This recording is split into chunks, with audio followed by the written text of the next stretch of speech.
ছাত্ৰ-ছাত্ৰীসকল welcome back to আইএছটেক Assam.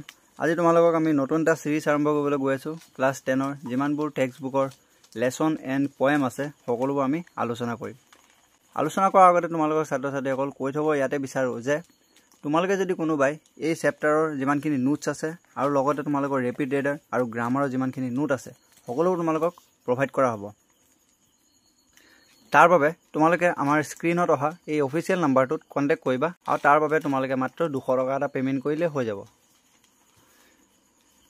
আৰু ছাত্ৰ-ছাত্ৰীসকল তোমালোকক ৰাইটিং স্কিলত থকা letter writing, report writing, story writing আৰু এছে কেনেদৰে লিখে এই সকলোবোৰ তোমালোকক আমাৰ অভিজ্ঞ শিক্ষকসকলৰ দ্বাৰা তোমালোকক প্ৰদান কৰা হ'ব।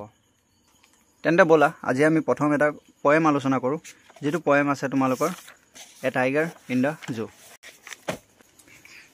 প্ৰথম আমাৰ লিখা আছে এ টাইগাৰ ইন দা জু, অৰ্থাৎ চিয়াখানাৰ এটা বাঘ।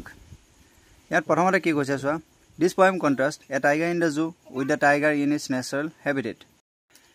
ইয়াত কৈছে যে এই কবিতাটো এটা বাঘ এবাৰ যদি আমাৰ চিয়াখানাত থাকে, আন এবাৰ কৈছে যে ই তাৰ নেচাৰেল হেবিটেট, অৰ্থাৎ তাৰ প্ৰাকৃতিক বাসস্থানত থাকিলেনো ই কেনেকুৱা হয়। এই কবিতাটোৰ দ্বাৰা ইয়াকে বুজাইছে।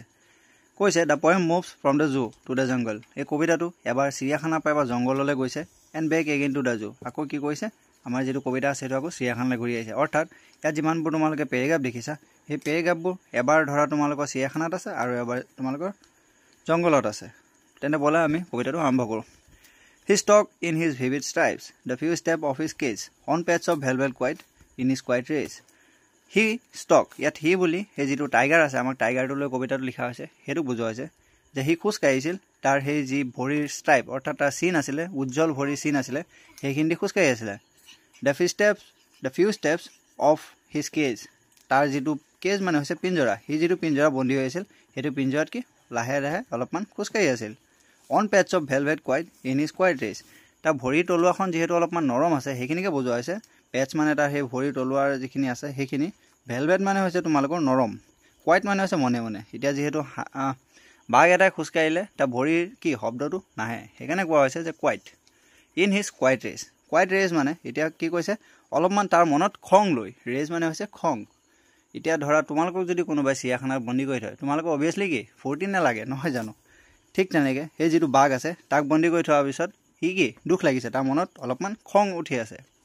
তাৰপিছত চোৱা, এতিয়া আমাক কবিতাটো এইখিনি চিয়াখানাত আছে, এতিয়া আমাৰ নেক্সট ক'লে মুভ হৈছে, আমাৰ জংঘললৈ মুভ হৈছে। চোৱা কি কৈছে, he should be lurking in shadow sliding through long grass near the water hole where plump deer pass. He should be lurking in shadow, তাৰ উচিত আছিল কি ক'বলৈ, সেই যিবোৰ ছাঁ আছে অৰ্থাৎ যিবোৰ ঘাঁহৰ ছাঁ আছে সেইবোৰত লুকুৱাৰ। শ্লাইডিং থ্ৰু লং গ্ৰাছ, সেই যিবোৰ দীঘল দীঘল ঘাঁহ আছে সেইবোৰৰ ছাইডেদি কি ক'ব লাগে, পাৰ হৈ যাব লাগে। নিয়াৰ দ্য ৱাটাৰ হোল, এতিয়া যিহেতু নদীৰ জংঘলৰ মাজত কি থাকে, আমাৰ কিছু কিছু জেগাত পানী দেখিব পোৱা যায়, সেই তেনেকৈ সেই পানীখিনিৰ ওচৰত তাৰ কি ঘাঁহ থাকে দীঘল দীঘল, তাত সি লুকাব লাগে। ৱেৰ প্লাম্প ডিয়াৰ পাছ, য'ত নেকি স্বাস্থ্যৱান শকতাৱত হৰিণাবোৰ পাৰ হৈ যায়।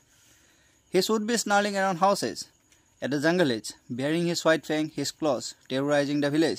হি শুড বি স্নাৰ্লিং, তাৰ উচিত আছিল, স্নাৰ্লিং মানে হৈছে ধৰা বাঘৰ এটা মাত থাকে ন, গৰ্জন কৰা, সেইটো সি গৰ্জন কৰা উচিত আছিল যিমানবোৰ ঘৰ আছে গাঁৱৰ কাষত সেইখিনি। এট দ্য জংগল এজ, জংঘলৰ সেই কাষৰীয়া অঞ্চলত। বিয়াৰিং হিজ হোৱাইট ফেংছ হিজ ক্লজ, তাৰ যিবোৰ বগা বগা দাঁত আছে, ফেংছ মানে হৈছে চোকা দাঁত দুটা থাকে নহয় বাঘৰ, সেইকেইটা কথা বুজোৱা হৈছে। তাৰ সেই বগা দাঁতকেইটা দেখুৱাব লাগিছিল। হিজ ক্লজ, আৰু তাৰ যিটো পাঞ্জা আছে, হাত আমি যিহেতু হেণ্ডছ বুলি কওঁ হাতখন, গতিকে তাৰো কি পাঞ্জা আছে সেইখিনি দেখাব লাগিছিল। টেৰৰাইজিং দ্য ভিলেজ, আৰু এইখিনি দেখুৱাই কি যি গাঁওবাসী আছে সকলোকে ভয় খুৱাব লাগিছিল।